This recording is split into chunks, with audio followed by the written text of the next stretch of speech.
Welcome back to my cave, once again, humans. Growing up as a game player, I played the hell out of tons of different video games. Even into my teenagers, even to today. But I don't think any video game character or franchise has really captured my heart quite like Spyro the Dragon. He may not have been the first game I ever owned or anything like that, but I don't know. Spyro is just too charming of a franchise for me to hate. At least the original trilogy. Hero's Tale was okay. The Legend of Spyro series was an interesting take on the franchise. Enter the Dragonfly was kinda bad. Shadow Legacy was an interesting idea, poorly executed. Spyro Orange, we don't talk about Spyro Orange. Okay, look, like, I get it. It wasn't a perfect franchise. You know what? I don't care. The original trilogy was a part of my teenage. And there was just so much charm in the franchise, so much color, so many lovable characters. I mean, lovable character designs, but let's not discount Sheila, Agent 9, Sergeant Bird, Bentley. Not to mention all the Dragon Dads from the first game, although that's a potential video for another day. And the gameplay, it was simple, but it was to the point. And the first game is honestly one of my favorite games of all time. The second game is okay, but I didn't like all the backtracking. The third game had less backtracking, but I don't know, there's just something special about the first Spyro game and being able to do every level in just one go. Even then, though, I liked the entire trilogy. They hold a special place in my heart. So, when I heard about Skylanders, I was, well, let me be honest. When Spyro's design in that game was initially revealed, I hated it as much as everyone else did, but I don't know, it kind of grew on me, at least as its own thing. And I have to admit, I even bought the original game. Around the time of its release, Skylanders was one of my favorite games. I liked all the diverse characters. It's always refreshing to see a roster of characters that's every bit or even more so as diverse and charming as the villains. You don't see this very often, and that in itself always intrigued me about Skylanders, and I'm not gonna lie, I always thought it was cool collecting all the figures. Yeah, I know it's a money sinkhole, but still. Recently, I wanted to relive some of that nostalgia. May not have been that long ago. It was... How old is Skylanders? Oh, wow, almost a decade and a half. Wow, I'm old. Okay, so... One thing I did when I finally completed my collection of characters, the last character being Whamshell, I decided to play through the game a few times just with a single Skylander. And I kinda wanted to do that this time. Let's see if I can beat the game with a solo Skylander. And I can't think of anyone better to start this with than Spyro, who kinda has one of the more basic movesets in the game, to be honest. Now that I think about it, is this character the best to start with? I'm sure tons of people have already done Spyro. Then again, I'm sure tons of people have done everyone by now. I'm sure there's a whole channel dedicated to single playthroughs of different Skylanders. But who cares? I want to do one myself, and we're starting with Spyro. Now, I grew up playing the Xbox 360 version. Unfortunately, I could not get this game to work on Xenia. Not even on Xenia Canary. I could not get past Hugo or Snuckles. Once they're done talking, the game soft locks, and I can't progress. I tried looking up workarounds for this. It doesn't work, unfortunately. So unfortunately, I'm gonna have to relive my memories with the Wii version because Dolphin Emulator has its own portal system. Which kinda sucks because, I want to use my own portal. I have my own portal for the Xbox 360 version. I got that to work using the program, I forgot what it was called, but it helped me set up my portal to the computer, even though it wasn't originally compatible, and I just wanted to use my own figures. Plus, I don't own the Wii version. I wanted to play the version I actually own, but I can't. It just doesn't work. So I have to play the Wii version if I really want to relive my childhood. Or, not my childhood. You know what? It was in my 20s. I played it in my 20s, alright? I don't care. I don't care if I was too old for it. I liked it then. I like it now. I don't care. And I'm gonna play this game on the Wii console Dolphin emulator, and I'm gonna enjoy it. Even if I can't use my own portal. I don't know. I mean, I don't know. I'm glad there's the option and now everyone can play it. I don't know. It's not the same. Oh well. Let's finally get on with it. Greetings, young Portal Master. I have been waiting for you. I am Eon. Hi, Eon. I'm skipping this cutscene. Well, right after I mentioned there's actually some screen tearing, at least on this emulator. It's kind of distracting. You can see it in front of that tree. Anyway, we start out with Flynn and Hugo floating to Skylands. And what the heck is up with his face in this version? He just looks all good. Eventually, we get into the game, and we summon Spyro for the first time. And like I said, his design kinda grew on me. It's not as iconic as the original Spyro, but I don't know, he's hungry and lustrous. He looks like a savage beast ready to chomp down on his prey. Kinda like that, even if it doesn't have the whimsical, innocent charm of the original Spyro. As the first level of the game, it's super duper easy, and you're probably thinking, do I really need to prove I can beat this level? Not really, but, I guess I could, what? Why is up with all these faces? I mean, Snuggles like, ah! Anyway, Snuggles tells you to shoot the cannon and save all the lamos. Yeah, I've never been a big fan of the Mabu, to be honest. They're really lame. Honestly, I've been playing Romancing Saga 2, Revenge of the Seven, and, the mole people in that are basically what the Mabu should have been more like. Cute, innocuous, but not too childish. Instead, they are really childish in this game. And, what is it with this version and these weird faces? This one's just like, I'll admit this game doesn't make the best first impression. It really talks down to you. Like, I mean, I know it's the tutorial, but does it need to be this simple? Does it need to be this mindless? I mean, come on, couldn't we have something a little more engaging for the tutorial level? Just maybe. We get another key, and then we talk to Nort, who has a doodle of a problem, and again with these faces! This one's just like, wait. Okay, I'm gonna stop doing that, but you get my point. Anyway, we get some riches behind Nort, and then we go talk to Blobbers, or not. Get with the program, Spyro. Here we go. Here we go.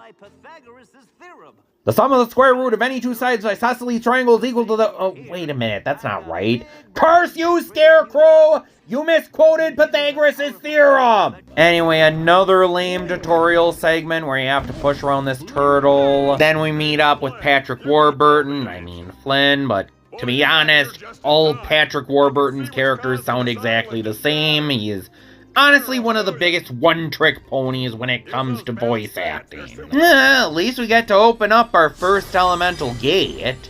And the first level, no less, so that's something. Of course, the elemental gates in this level are all based on the default trio Skylanders. Open up the present, get a cool hat. This one is a Viking helmet. And as an added bonus, you get to unlock Chop Chop's sword! more tutorializing with the bounce pads. We get a story scroll, which are usually not very well hidden, but they offer some lore for Skyland. And then you're dropped into a battle pit where you have to fight these absolute weenie meisters. They are just about the most easily defeated things ever. They die in one hit. Not hard. Next we meet Blobbers again, who tells us about the elemental gates. That is some information that's pretty easy to figure out on your own, to be honest. So, like, the water gate can be opened by a water skylander, and the tech gate is, well, you know, by a tech champion. You don't say! It was on this day that I finally found out that Nicolas Cage never actually said that in the movie. I'm not sure how they derived that face with that phrase, but never actually says it. Anyway, one more turtle, one more cannon, one more bounce pad, one more key. And one more chest full of riches of the Ooga Ooga variety. That'll make sense if you ever play as Double Trouble in Giants. And after that, the level is over. You see how I was able to hit that? That takes years of practice and skill. I'll admit, I do think it's kinda cute that he rides on his own ego.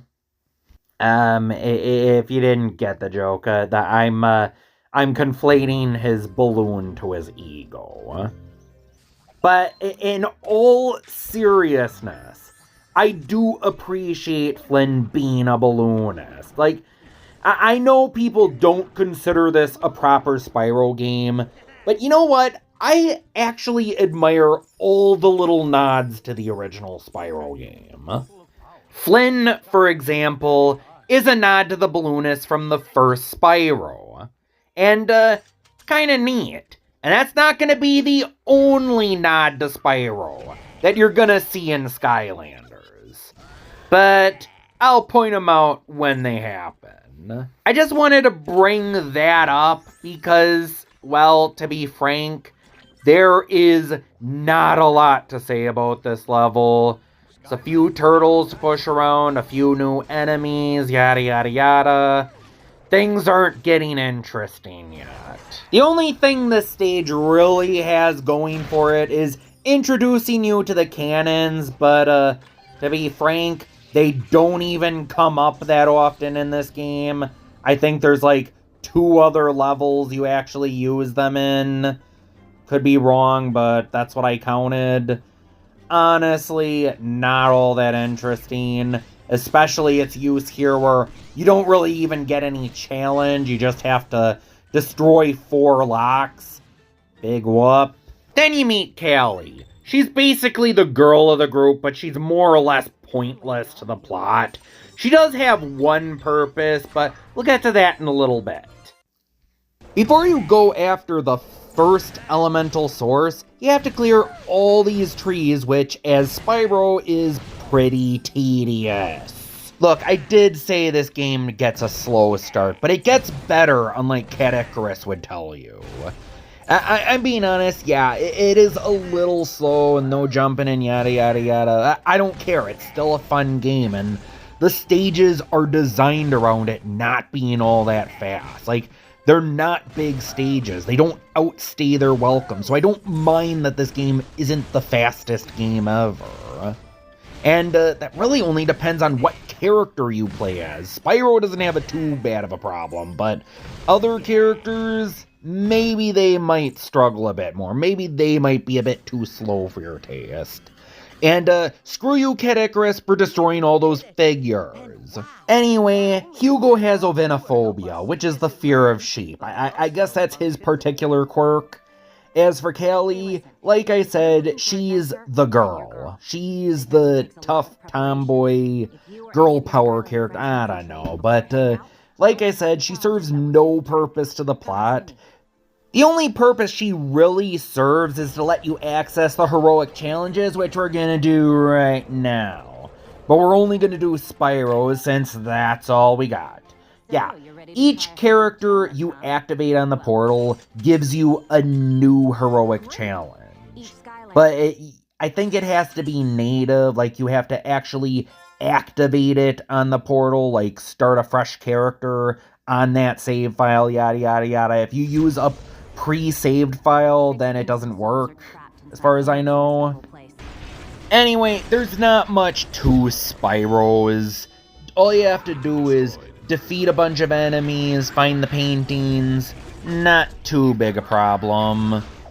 There's some enemies you need a fire Skylander or a source of fire for to kill, though. And despite being a magic Skylander, all of Spyro's attacks are fire, so him being a magic Skylander kinda doesn't make sense. Never understood that. Oh yeah, and there's spiders in this level. And I have to be honest, they are kinda scary. Like, I'm arachnophobic, video game spiders normally don't bother me, but oh boy. For some reason they only have 6 legs. Yeah, their legs are spindly. Just reducing the amount of spindly legs doesn't really make them less creepy. Maybe if you made their legs less spindly, that'd be one thing. But, okay, well, who cares? We're done with the challenge. No more creepy spiders. Toodles, Charlotte. Way to go! You just aced one tough heroic challenge. Now, not only will you get some extra power, but also my own personal thumbs up. As far as I know, the Wii version is the original version of this game, and all the other versions are ports. The Wii version seems to have more voice clips than the other versions, and a few more sound effects in general. I know it doesn't affect the gameplay, but it's still kinda neat. Oh yeah, that's 2 for me. But who's counting? Oh yeah, I am. Yeah, you can do that all you want, Flynn, but it's not impressive. Sky Schooner Docks is when the game starts to pick up a little. More enemies you have to deal with, and send to their oblivion. And then we get another cannon segment where you have to shoot down all the Zeppelins, and don't shoot down the hot air balloons like an idiot like I did, because they drop gems that you can shoot for gold. Also, I quite like how there's 3 different colored gems. Red, blue, and green. In the Xbox 360 version, there was only red ones. I kind of appreciate that about the Wii version. Also, this big thing pops up. I don't remember that from the Xbox 360 version either, but it's kind of cool. In this level, we're introduced to the first Spellpunk officially, the Air Spellpunk. They create barriers around their friends that block projectiles, and they can be kind of annoying for a character like Spyro.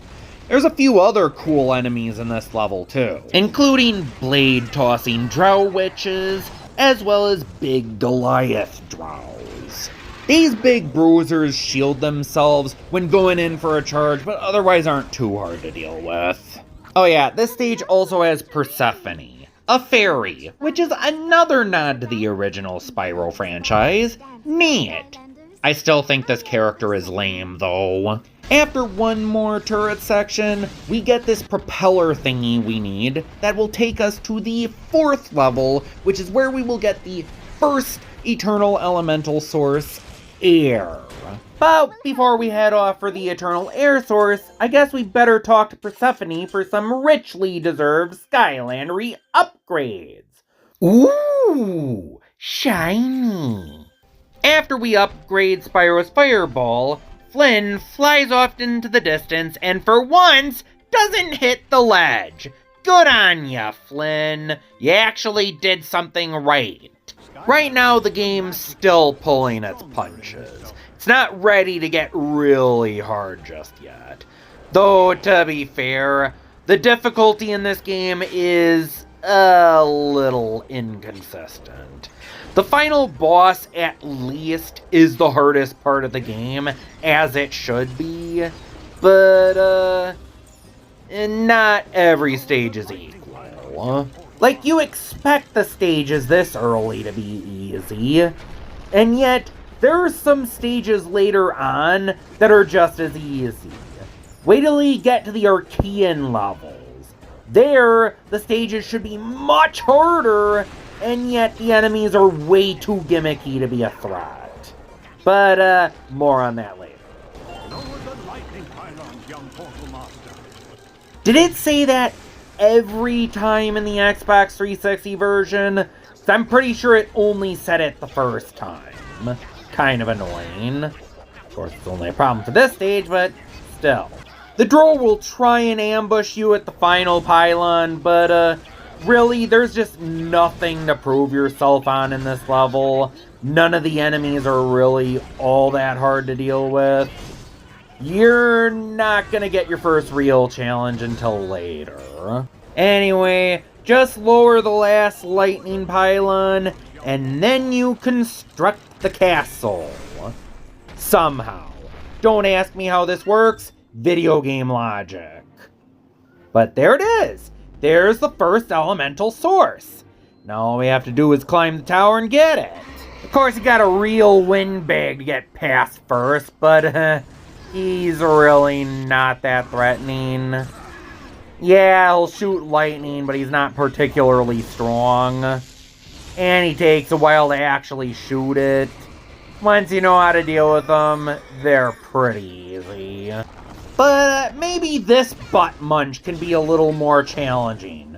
Standing on their little platform, can't reach them, going, just you wait till I do one for Trigger Happy. You are toast when I get to Trigger Happy. After taking down this Goliath Drow and a few other easy-to-beat enemies, we get an admittedly cool puzzle that I kinda wish they did a little more of. Basically, you have to go back and reach the gate before it closes, and then you reach Warnado's Soul Gem! To be honest, most of these Soul Gems are not very useful. And, unfortunately, Spyro doesn't get a good one. But there are others that get worse ones. And to be fair, none of these Soul Gems really matter for Spyro since... Wait, they respawn? And what was that one doing? Did anyone see that? It's like they need to reach a certain point, and then they grow. All of a sudden, just... They grow and then they get their spear. That's what the heck? It just... video game logic, I guess. Or just a lack of polish, but that's just a nitpick. After beating a bunch more of easy enemies, you get the Eternal Air Source. And next up is water. But let's try out that flying ability. It's not super useful, but it comes in handy when you need to cross water. And that's gonna come in handy for a couple of stages, but it's pretty much gonna become obsolete afterwards. Anyway, we now have access to the beach, where we meet Gurglefin, who is somehow got himself in quite a doodle of a problem. Oh, great. Someone get me out of here! Someone get the underwear. This is where we are introduced to lock puzzles. This one's not really much of a puzzle, to be honest. It's just to give you an idea of what to do. I'm gonna be honest, this game is not very good at tutorials. And with Gurglefin free, you're off sailing away to your death. Just kidding. They fly off. Welcome to level 5, Oil Spill Island. Here you're gonna fight trolls. They're the enemies to deal with. And I do kinda like how there are different factions of enemies. Also, remember when I said that flying would be useful for certain levels? Here's a big one, because there are a couple Soul Gems that you can only get if you're a water Skylander or you can fly. Aside from the trolls, you also have to fight the second elemental spellpunk you'll be introduced to officially, the Tech Spellpunk, which can summon lasers from above. You're a few levels away from the tech elemental source, but, who said we needed to go in order? In this level, we're introduced to another form of puzzle you will find throughout Skyland. The light beam puzzle. And just like with the lock puzzle, they keep things simple for the first time. Line up the beams so they shoot into that little crystal on the wall, and what the heck am I doing? Any Skylander can do any of this. What can Spyro do on his own? Come on, Belle. Well, I mean, I guess he can fly. That's something not every Skylander can do. And like I said, that can reach things you can't get with certain Skylanders. For example, Boomer cannot get his own soul gem, which is gonna be pretty unfortunate if I ever plan on doing one for Boomer. I guess I'm not done talking about the lasers, though. There is one fun thing you can do with them. The lasers can hurt enemies. Weird, because they can't hurt you, so how do they hurt the enemies? Meh, Skylanders magic, I guess. I mean, Skylanders can survive falling into the abyss, so we know. Oh yeah, did I mention you're supposed to free all the Gilmen? I think I glossed over that. I will admit, the enemies are starting to get a little more formidable. Those troll grenadiers, they can be a bit annoying to deal with. But your real first challenge is this bad boy, the Mark 31 Troll Tank. He's got a decent health bar, and he shoots missiles, and as it turns out, those missiles actually pack a punch, and it's hard to hit him in this confined area. But I'll figure things out, hopefully. Oh, okay. Ah, dang it! I guess it's hard to kind of pay attention to the trolls and the tank at the same time. Dang it, what am I doing?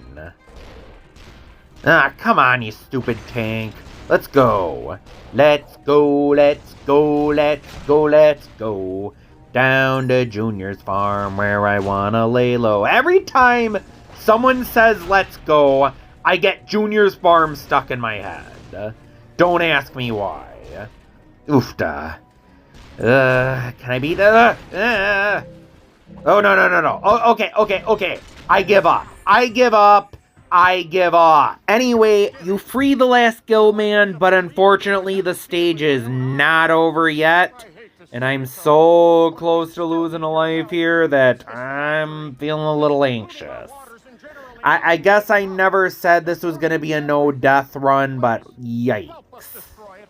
It's a good thing they give you bombs to blow up enemies with, and those things can shut up most enemies in one shot. Let's blow up those grenadiers. Nice.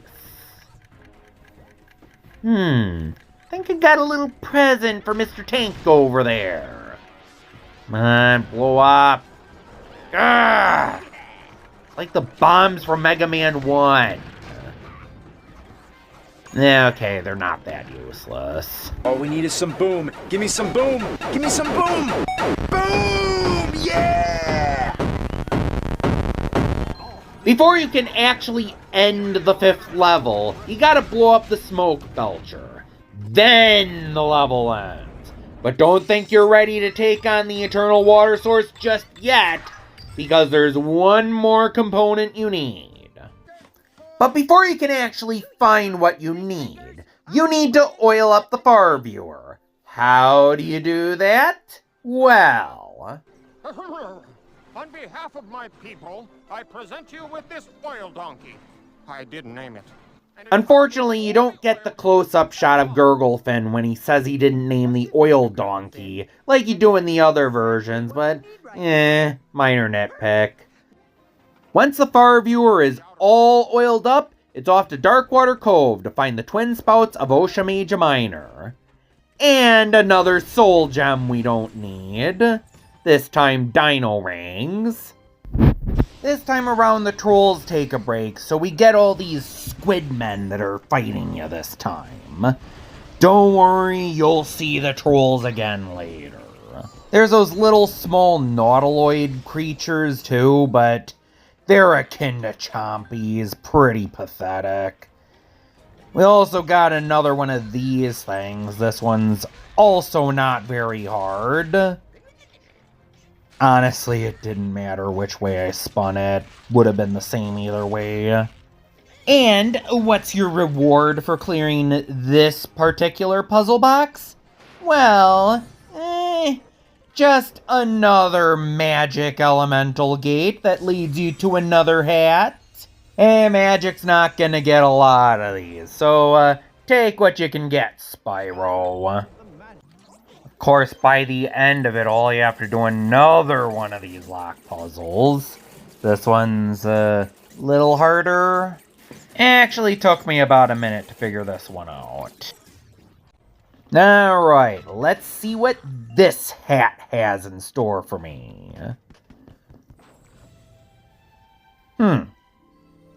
Okay, so 10 elemental power, and it looks absolutely ridiculous. I'll get used to it, because I'm gonna be wearing it till I get another hat. But after we get that hat, we can put Spyro's flying ability to use. Get the story scroll. These are usually pretty easy to find, thankfully. And after that, we meet another spell punk. These guys will summon pools of water and then freeze them while you're standing on them. Kind of annoying, but not really. Just try your best to stand away from the puddles and you should be fine. I'm not doing my best right now. Oh hey! Is that another soul gem we don't need? Well, I mean, might as well collect them. First, we should probably avoid the cannon fire and take care of these brutes. They hit pretty hard. Not one I'd underestimate. Honestly, this stage isn't one you should underestimate in general. It's not one of the hardest stages in the game, but it's also not one of the easiest. You know, those cannoneers are kind of annoying. Let's see if there's what do we got here? A teleporter behind these barrels? Where does that take me? Aha, you little buggers! Taste my wrath, punks! And to the victor go the spoils. Hey, Big Matt, tell me honestly, am I trying too hard? Yeah, you're kinda trying too hard. Screw you. What do you know? Anyway, we eventually make it to the temple where the twin spouts of Osha Major Minor are, and the enemies in here aren't too bad. Mostly just brutes and spell punks. And we already know how annoying these spell punks are. As long as you keep moving, they're not too bad. Now, you'd think the stage would end once you grab the twin spouts of Osha Major Minor, but no! Now you have to steal one of their boats and escape. And to tell you the honest truth, I had a few wowzer moments trying to steal the boat. I was getting a little careless, and so I got the anchor. That part's bad. But this part, where I just stand there and spam fireballs, that's even more embarrassing. Get out of the way, you purple gamook! But once that's all said and done, you finally steal one of their ships and escape the level. But the next stage might be the first true test of Skylanders' skills.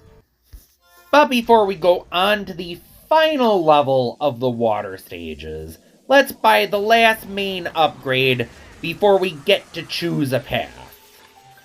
Let's see, which one do I want? Well, the fireball's already useful, so let's go for upgrading the charge attacks, I guess. Up next is Leviathan Lagoon, and there's a lot of water in this stage, and we get to make use of Spyro's flying. Let's see what's over here. Ah, nice! An elemental gate we can't go into. That's useful for some other Skylanders. And, well, now I wish I didn't already use the Egg Thief taunt, because this guy's pretty much this game's version of the Egg Thief. Of course, this guy is actually really easy to take out compared to the Egg Thieves from Spyro. It's, kinda lame. You know what? I don't feel like going through the stage and fighting enemies. I'm just gonna fly across the water. What's the worst that can happen? What the? Oh. Okay, that's the worst that can happen. A little vor action for you, I guess. Just strike the uvula, and you're back out. Well, that was thrilling. Meh, I didn't learn my lesson, so I'm gonna try it again. Just for kicks. In fact, I hear there's a legendary treasure in its mouth, but, I forgot the location you're supposed to get swallowed in, so... Be sure to get them all or we're fish food. And that ain't... Gurglefin, shut up! I'll get to it when I get to it. I guess that's why you don't skip the level. Okay, so after blitzing through the level the long and boring way, we finally get to this little... Just shove this silly little turtle in his pathway to block him and take him out. After dodging the annoying pufferfish bombs from these stupid cannoneers you can't hit, it's off to the next statue where you will meet another... Honestly, he's not too hard to trick either. Alright, 3 down, and now I have to do another turret section, and as far as I know, this is the last turret section in the main game. Yep, that's it! They introduce a mechanic, and it's only used for, like, 3 levels. Amazing. But hey, how about we find another chest right below the cannon? Shake, shake, shake. Shake, shake, shake. Shake the... never mind. Stupid disco song. What? I was only traveling on the shore! How did the Leviathan eat me there? Come on! Anyway, there's not much to it. All you have to do is sink the ship, and then you get the last statue. You shut my battleship. Get the statue off the boat, place all 4 statues in this area, and then the eternal water source is not yours yet. First, we finally come face to face with John Jacob Dweebenheimer himself, who puts you through the first of 4, sort of 5, elemental gauntlets, where you will fight Evil Zap. Thankfully, he's not too bad. His projectiles are quick, but you can just keep spamming fireballs to stop his assault charge. Then you just gotta dodge his lightning blasts. Not too bad, thankfully.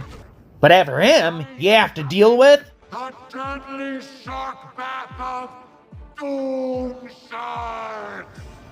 The good thing about this spell is if you stand next to a Doom Shark as it passes by, the screen will slow down and you'll regain a little bit of life. Pretty useful. But after that, you fight Evil Gilgrunt. He's a little harder just because he has a 3-way projectile you have to deal with, and he seems a bit more accurate, even though he's still not too bad. As long as you're not careless. But don't rest yet, because next you have to deal with... The even deadlier shark bath of Doom Sharks! Which has a long string of sharks you can just stand by to get health from. Which, to be frank, is pretty silly, Chaos. Impossible! You survived my best water spell. And, you survived a very mediocre water spell that I found laying around. Oh well. Next you have to fight Evil Slam Bam, and he's probably the easiest of the 3.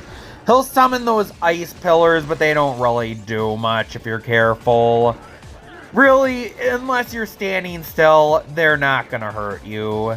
Also, he likes to beat his chest a lot. I guess he's not taking you very seriously, is he? But your final test is fighting all three at once, and this can be a little tricky with Gilgrunt. Usually I take him out first because the other two aren't too bad, but with Spyro's AoE, he's not too bad at taking out more than one at a time. But you can also use the charge attack since I powered that up, and I'm gonna be using that a little more because it gets pretty powerful on this path. Anyway, once you take out any of the minions, they drop health for you to pick up.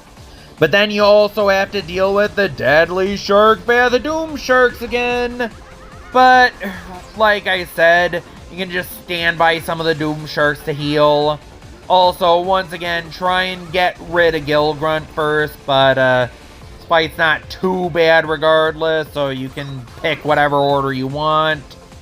Still, it's a suggestion. And once you defeat all three minions, the eternal water source is finally all yours. Next, we get a cutscene of Chaos laughing his rear end off, saying that it doesn't matter, Skylanders is doomed, the darkness is spreading and becoming more powerful, yada yada yada, and then he starts choking on something. Write this down, it's gonna be important later. And do you know what comes after that? Fetch quest! Get the oil can from the oil donkey, oil up the giant robot, collect a few clams, and then Ulrich shows up, who's pretty much useless to the entire game, although I do appreciate the nod to Moneybags. Anyway, take a bomb, blow up the wall, and then you meet this cute little fella, Diggs. Okay, hear me out. I know he's not very cute aesthetically, but I always found his crotchety old man attitude and voice to be kinda cute in itself. Right, let's go. Other way? In the ports, it actually shows a different camera angle of him going the wrong way, but I kinda prefer this. Then again, maybe it was a glitch, I'm not sure. Also, Diggs makes a different sound when you hit him in this game. I don't know why, but not exactly complaining. Just notice it's an observation. And speaking of which, he just has a default scream in this version, when he actually has a unique scream in the other versions. And to be fair, there's more voice clips in this version. That's kind of just an exception. Oh yeah, and another speaking of which, there's another nod to the original Spyro games of the Cyclopses cowering in fear when you end up thwarting their plans. And that is pretty similar to how the Norks reacted in the original game, and I find that charming. Say what you want about this game not being a Spyro game, but I still admire all the little nods. Hell, I'd even go as far as to say that Skylanders Spyro's Adventure is more of a Spyro game than the Legend of Spyro games. I don't recall there being any real nods to the previous games in Legend of Spyro, but here I'm seeing quite a lot of Easter eggs, and there's still a few more to go. As for Crystal Eye Castle, there's actually a few formidable moments in this level. You get these big brutes that are attached to these pikes on the ground, and if you destroy the pikes, they can charge at you, and it's kind of a neat enemy idea. But you'll find worse situations later. They like to warm you up to certain aspects of the game before you actually have to challenge yourself. It's a good thing Spyro's upgraded headbutt can stun enemies, and that really saves your hide later on, especially when you also have to deal with these lobbing Cyclopses that stand on their little pillars that you have to destroy before you can actually hurt them. Assuming you're not playing as a character with lobbing attacks. The final area in this level's actually pretty formidable. You got those annoying lobbers, you got bitter plants that spit out upgraded chompies, you got those big brutes I mentioned. I actually came close to dying here. Come on, Val, you gotta lock in. Gotta lock in. Just dodge all the attacks. Dodge. Oh, frickin' Eos boulders. See what I mean? This one's actually kinda tricky. One of the harder levels in the game. Oh, there's worse to come for sure, but oh boy. This was still a challenging level compared to what we will encounter later in the game. God, I could really use a health pickup right now. Come on. Watermelon. Watermelon. Gotta get the watermelon. Come on, just gotta dodge the attacks. Get the watermelon. Get the watermelon. Yeah. Watermelon. Whew. That watermelon ended up being critical to my survival here because having to dodge those big brutes while figuring out the other enemies, yeah, you notice I would have died there if I didn't get the watermelon. Thank God for Spyro's ability to stun enemies with his headbutt. That kinda saved my bacon too.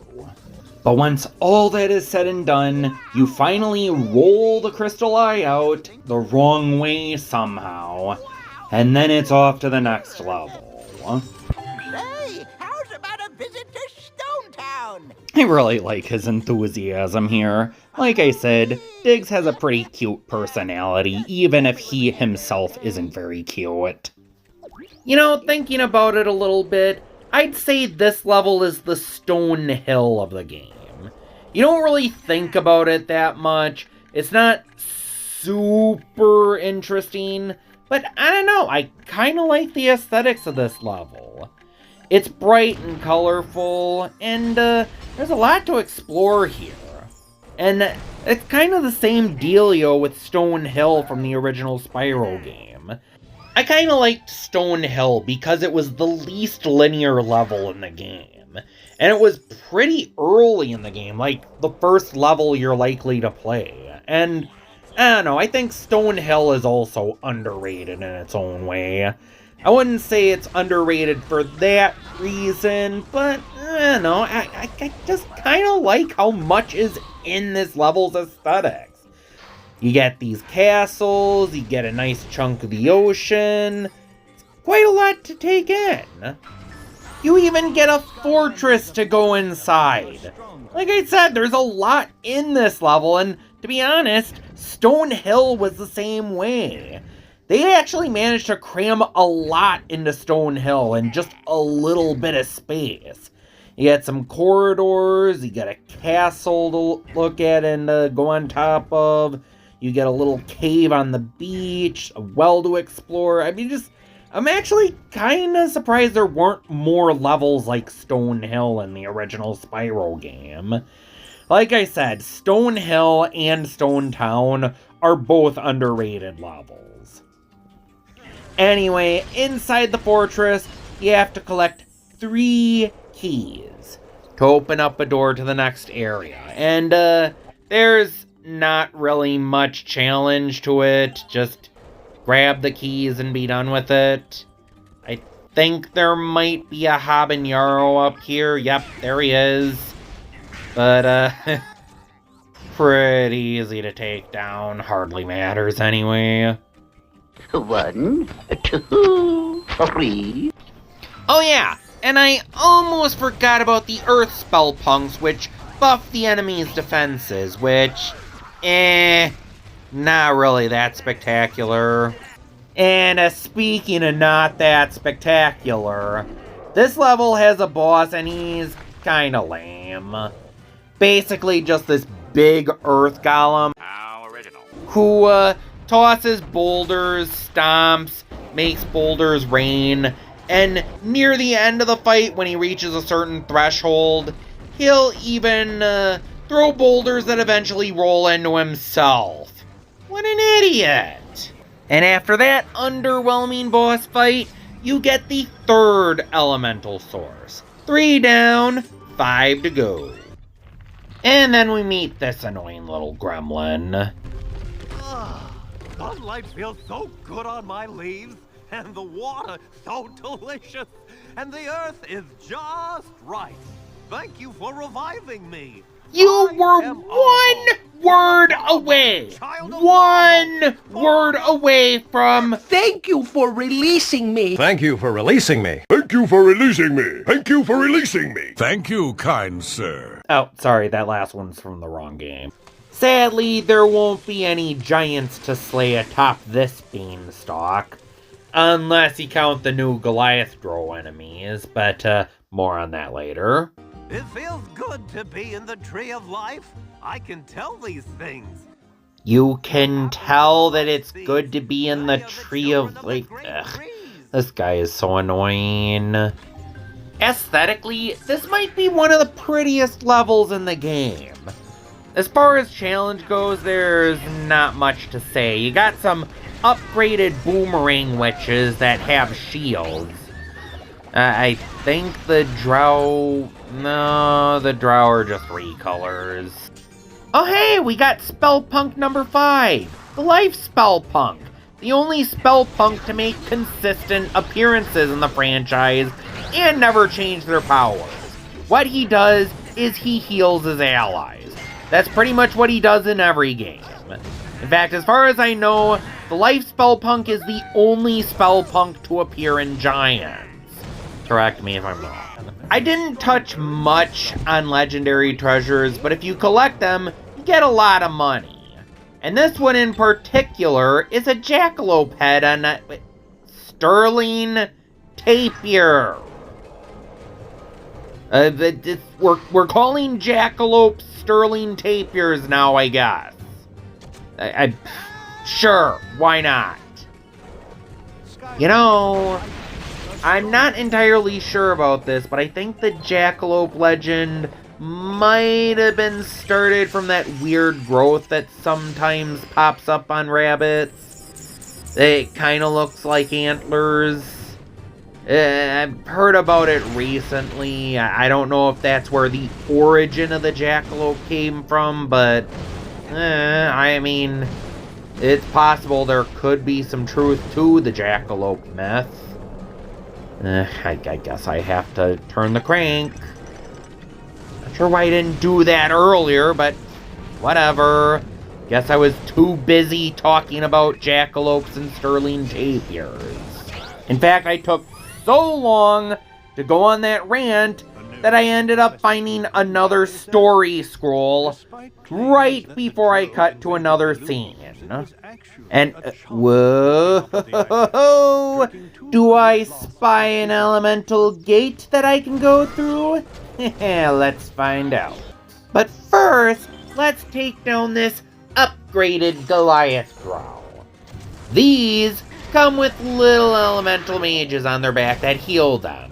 Make them quite durable, but other than that, they're not too hard to deal with. I'm sorry, did that Spellpunk just fall through the floor? Guess he's channeling his inner Enter the Dragonfly. But, I was gonna say, Spyro's stunning horns are really useful. Kinda glad I picked the headbutt category. Though, I have to admit, I am a little curious what the other path would have been like.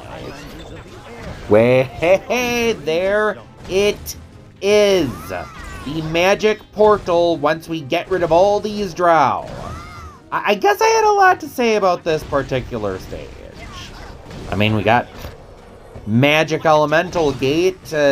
Not a lot of those in this game, unfortunately. Still makes no sense that Spyro would be able to go through those. To start with, we get another Soul Gem for another character that cannot get their own Soul Gem. Sorry, Gilly. Now, the area itself has you climbing up a giant tree trunk, and you kinda have to look for that hat. Unfortunately, you can't just fall off the platform if you see it coming by. Never mind that. Let's see what we got this time. We're not gonna get any more of these for a while, so, ooh, moose antlers. See how they look on Spyro. Looking snazzy, Spyro. Next, we get to roll this wicker ball down this slope. A wicker ball that really does not look heavy enough to actually hurt anyone it's running into, especially not the Goliath throw, but don't think about it. Disengage your critical thinking skills and just enjoy the game. Once you defeat a bunch more enemies, you get the next plot coupon, and then you're off to the next stage.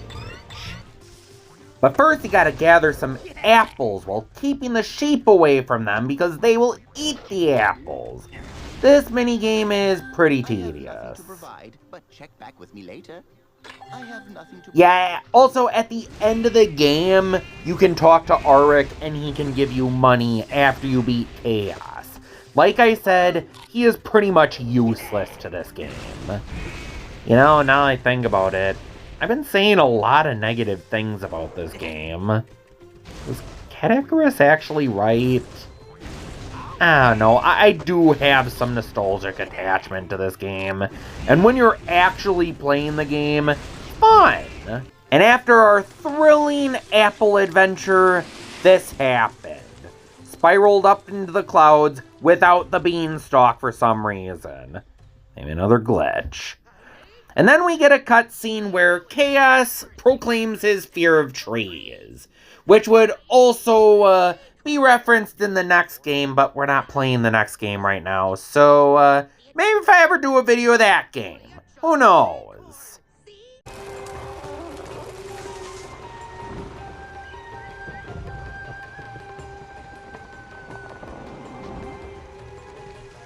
Those terrible trolls are attacking the great ancients with teeth machines! Remember back in the day when villains would actually try to destroy nature instead of protect it, and we actually had plot lines where you had to protect nature? Good times, good times. I will admit, one fun gimmick you can pull off in this level is shooting rockets at those ugly teeth machines, as Arvo called them. And of course you can throw them at other enemies too, but let's start with the teeth machines.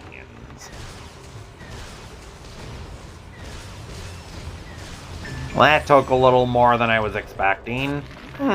Jump along this bounce pad with the spinning saw and find another soul gem that you won't be able to use because we're not playing as Stealth Elf. Though I hear she's like the most powerful character in the game. I never really used her Pook Blade Saint path, but Forest Ninja, at least on the Xbox 360 version, is broken. Her spinning dummies have damage that isn't calculated properly. It looks like all three dummies are attacking at the same time, and they're all doing the same damage, but they're actually doing damage individually in that game. And it can melt away bosses. Unfortunately, that was fixed in the sequel, but in Spyro's Adventure, the Forest Ninja's spinning dummies were brutal when used correctly. They destroyed bosses. Also, I noticed the trolls tend to be the most common recurring enemy in the game. There is, let's see, 5 different stages from what I remember that utilize the trolls. They have their own element dedicated to them with 3 stages, and then they also have this stage as well as a water stage. I mean, I don't know, do you think the trolls might be used a little too much in this game? Also, the tech Spellpunk is back, and he might also be the most recurring Spellpunk, if I recall correctly. Especially since he's the only Spellpunk I know of that appears outside of their elemental levels. And right here, a teaser for the next game, but like I said, we're not playing giants yet. Maybe someday. Maybe someday. Oh hey, Chaos is back! And this time he's back with a vengeance. 3 more Skylanders for you to fight, and 3 more spells to deal with. First up is Zook, and he's kind of annoying because he has a lot of AoE to his attacks, and he can grow mushrooms that act as barriers, which is annoying. He's not insurmountable by any means, but they crammed a lot of Zook's abilities into this mini boss fight, which is kind of impressive. But once you beat him, you have to deal with Unbeatable deadly life spell of death. This is actually pretty easy to deal with. Just destroy the little red bugs, and the green orbs behind them will be destroyed. Same thing with these rings. It's pretty easy to deal with, thankfully. Up next, you fight an evil version of Stealth Elf, and as it turns out, she's pathetic! This is all she does. She comes in from random place, then charges at you and strikes, and this was all they could come up with for her? With all the cool attacks Zook got, this was how... Whatever. Come on. Once you beat Sissified Stealth Elf, next you have to deal with Totally unbeatable deadly evil life spell of ultimate death. This one has a few complex patterns you need to dodge. You can't immediately destroy a lot of these because there's no red guys for you to pick off, so you actually have to dodge the attacks, which can be kinda challenging. But it's ultimately nothing too nutso, so don't be too afraid. You totally beat my totally unbeatable deadly evil life spell of ultimate death. I mean, never mind. Can someone please tell me why he just starts waffling on randomly here? I don't get it. Stump Smash is certainly less pathetic than Stealth Elf. He can shoot 2 different projectiles, smaller ones and one bigger one, and he can fill the stadium with these projectiles too. Zook and Stump Smash are a big step up from the Skylanders you had to fight in the water stage. But even then, this is nothing you can't handle. Still kind of a neat battle. After that, you got one more spell to deal with. This one is just one repetitive pattern on repeat for a while, but it's actually pretty annoying. Like, I'm actually kind of surprised at how easy it is to mess up. It's the same pattern over and over, but so what? It's a tricky pattern. It's very claustrophobic. So it's not quite that easy to dodge everything. You gotta be careful with it. You'll probably survive, but you'll probably take some damage. After that, you got 3 more minions to fight, and there's gonna be a lot of stuff going on in this fight. Try and save Stealth Elf for last, because she's really not that hard to deal with. And Zook and Stump Smash both are gonna fill the stage up with projectiles, so you might want to take care of them first. Take all 3 of them out, and you are halfway through the game.